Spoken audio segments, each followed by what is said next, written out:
এই যে 8 পাথর, এটার উপরে এটার ভিতরে কোরআনের আয়াত লেখা আছে, সূরার জুমারের শেষ আয়াত লেখা আছে, এটার উপরে কোরআন রাখা হয়েছে। 8 ফুট গাঁথনি, 8 ফুট গাঁথনি। কোন জায়গাটায়? এই যে দেখেন না। ও আপনি বলতেছেন যে এখান থেকে হ্যাঁ ওই পর্যন্ত, এই পর্যন্ত 8 ফুট। হ্যাঁ চারো সাইডে। এই যে দেন বলে শোনেন আপনি। না না সেটা বুঝতে পারছি, চারপাশে কিরকম? হ্যাঁ এরকম কি, উপরেই যদি 8 ফুট থাকতে, নিচে গভীরতা কত থাকতে পারে? আর মসজিদটা একটু ডাবেও নাই আজ পর্যন্ত, এত বছর আগে। ডাবেও নাই, ফাটেও নাই কোন জায়গা। আচ্ছা, কোন জায়গা ফাটলো? দর্শক হুজুর যেটা বলছিলেন যে এই যে আমরা যে ওয়ালটা দেখাচ্ছি, এই ওয়ালটা এখান থেকে শুরু করে এই পর্যন্ত 8 ফিট পাশে ইট বসানো। আবার হুজুর পাশাপাশি এটাও বলছিলেন যে যদি উপরে 8 ফিট হয় তাহলে বেসিকটা কত গভীরে এবং কতটুকু পাশে।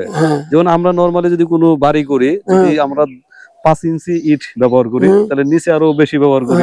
তো আপনি বলতে চাচ্ছেন যে নিচে আরো কত বেশি হবে। তো এই জন্য এই মসজিদ আর কখনোই মানে মূল স্থাপত্য যেটা সেটা কখনোই নড়চড় হয় না, কোন রকম ডাবেও নাই, ফাটেও নাই। এক কথা, এই জায়গা এই পুরোটা পশ্চিম পাড় সব হলো ইট আর ইট। আচ্ছা, মানে তো আমরা বুঝতে পারলাম এই জায়গা যে এই জায়গায় মনে হয় ভাটা বানাইয়া তারা করছে। আর এই সামনেই ইটে এই জায়গা আমরা ইও পাইছি, ঘাটলাও পাইছি। আচ্ছা, মানে বিষয় হচ্ছে যে আপনি বলতে যাচ্ছেন যে যেহেতু অনেক ইটের ব্যবহার, হয়তো তারা এখানে ইটের কোনো কারখানা করে এরপরে হয়তো এই কাজগুলো করছে। না সে সময় তো গাড়ি কোনো কিছুর যুগ ছিল না। আমরা শুনছি এটা গাইবি মসজিদ, কিন্তু আসলে তো এটা গাইবি মসজিদ না। এখানকার মানুষ আসে কেউ ভাই ওই পাথরের সময়, এটা এখানের সময় মাঝে মাঝে বলি যে আপনারা এইগুলো করেন, এটা বিধান। এটা হলো পাত্রাইল গাইবি মসজিদ। হ্যাঁ, এটা আউলিয়া মসজিদ কয় আমরা সবাই শুনছি, আর ছোট থেকে শুনছি যে এটা গাইবি উঠছে, ময়মরব্বীরা বলতো। আমরা ছোটকালে আমার বাপ মা নিয়ে আসতো। শুভেচ্ছা জানাচ্ছি পাত্রাইল দিঘির পাড় থেকে। এটি হচ্ছে ভাঙ্গা ফরিদপুরের একটি জায়গা। আমার পিছনে যে মসজিদটি দেখতে পাচ্ছেন, বহু আগের একটি মসজিদ। এই মসজিদকে অনেকেই গাইবি মসজিদ বলে থাকেন। এই ভিডিওর মধ্যে দিয়ে জানার চেষ্টা করব যে এটিকে আসলে গাইবি মসজিদ বা মসজিদ গাইবি হতে পারে কিনা, সেই সব বিষয় থাকছে এই ভিডিওতে। আর আপনারা যদি এই জায়গায় আসতে চান তাহলে ঢাকা থেকে আসলে আপনাকে ঢাকা ভাঙ্গার যে রাস্তা, সেই রাস্তার পুলিয়া বাজারে নামতে হবে। পুলিয়া বাজার থেকে ভ্যান কিংবা অটো দিয়ে আপনারা পাত্রাইল দিঘির পাড় আসতে পারেন। তো দেখতে থাকুন ভিডিওটি আর জেনে নিন আসলে কি এটি গায়েবী মসজিদ কিনা। এই মসজিদটি দেখতে দূর দূরান্ত থেকে অনেক মানুষ আসেন, সেই ধারাবাহিকতায় আজও এখানে অনেকেই আসছেন। এই মসজিদ আজকে দেখলেন না এর আগেও দেখছেন? না, এর আগেও দেখছি। আচ্ছা, অনেকেই বলে যে এটা গায়েবী মসজিদ। ভাই এটা একমাত্র আল্লাহ জানে, আমরা জানি না। আমরা আগে থেকে শুনছি যে গাইবি, এখন একমাত্র আল্লাহ ভালো জানে। মানে আপনি আরো আগে শুনছেন যে গায়েবী মসজিদ? বহুত আগে থেকে শুনছি। আপনি শুনে আসছেন যে গায়েবী মসজিদ? হ্যাঁ, আমি এটা শুনে আছি। কবে শুনছেন এই কথা? শুনছি মানে একজনের মুখে আজকে, পরে শুনছি চলতা দেখে এসে। আচ্ছা, আমি এটা শুনি নাই। আমি জানি যে এটা প্রাচীন মসজিদ, এই জন্য দেখতে আসছি, ভিডিও বানাচ্ছি। কিন্তু আপনি বিশ্বাস করছেন যে এটা আসলে গায়েবী মসজিদ? হ্যাঁ, আমি এটা বিশ্বাস করছি। এটা হলো পাত্রাইল গাইবি মসজিদ। হ্যাঁ, এটা আউলিয়া মসজিদ কয় আমরা সবাই শুনছি, আর ছোট থেকে শুনছি যে এটা গাইবি উঠছে, ময়মরব্বীরা বলতো। আমরা ছোটকালে আমার বাপ মা নিয়ে আসতো। আসলে আমরা এই জায়গায় একটা হুজুর আছে, হুজুরের আমরা যারা পূজা করতাম, অনেক দূর দূর থেকে লোকজন আসতো। তাই এই যে আমরা এটা মনে করেন এই যে আশেপাশে যে গাইবি এই দিঘি গুলো দেখা যায়, সব আগের দিঘি ছিল। এই দিঘিতে আমরা শুনছি আমার বাবা মা বলতো বা মুরব্বীরা বলতো যে এই দিঘিতে আগে বিয়ে সাথে অনুষ্ঠান হলে এই অনুষ্ঠানে সমস্ত ড্যাক মনে করেন ইত্যাদি যত যা লাগতো সব এই দিঘির থেকে দিত। তারপরে হঠাৎ একদিন বলে এক কাজের লোকে বলে একটা প্লেট নাকি চুরি করেছিল, এই করে এই দোয়া বন্ধ হয়ে গেছে। সেই পর থেকে এই দিকে তার অনেক কিছু দেয় না। এখন মনে করেন দূর দূর থেকে লোকজন আসে, দেখাশোনা করে। হ্যাঁ, ঢাকা থেকে আসে, ফরিদপুর থেকে আসে, বিভিন্ন জেলা থেকে লোকজন এসে দেখাশোনা করে। এই যে দেখেন এই যে পাথরগুলো কেমন হয়েছে, এই যে পাথরগুলো দেখেন, এই যে পাথরগুলো, তাদের হুকুমতে এখানে পাথরগুলো আসছে, বুঝলে, তারা জিন্দারা আনছে। নাহলে এখানে কি গাড়ি করে আসলো? না না না, গাড়ি করে আসলো। আমি যখন পুলিয়া বাজার থেকে আসছিলাম, তো রাস্তা তো খুব বেশি ভালো না, মানে 700 বছর আগে তো রাস্তা ছিলই না। না, তাহলে এই এই পাথরগুলো কিভাবে আসছে, কোথা থেকে আসছে? সিলেট থেকে আনছে? তারপরে যে দিঘিটা দেখেন, হ্যাঁ, এই যে 360 বিঘা নিয়ে দিঘিটা, 360 বিঘা নিয়ে দিঘিটা। তাই হ্যাঁ, শুনতেছি যে এইটা একই রাত্রে হয়েছে আর কি ভাই।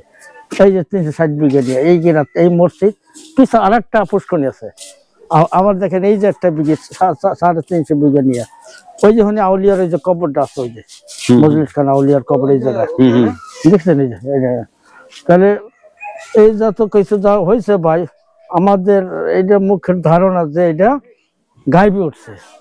গাইবি বলতে কোনো কিছু না, আল্লাহর ঘরে যখন গাইবি হয় না ইব্রাহিম আলাইহিস সালাম এবং তার ছেলে ইসমাইল আলাইহিস সালাম বানাইছে।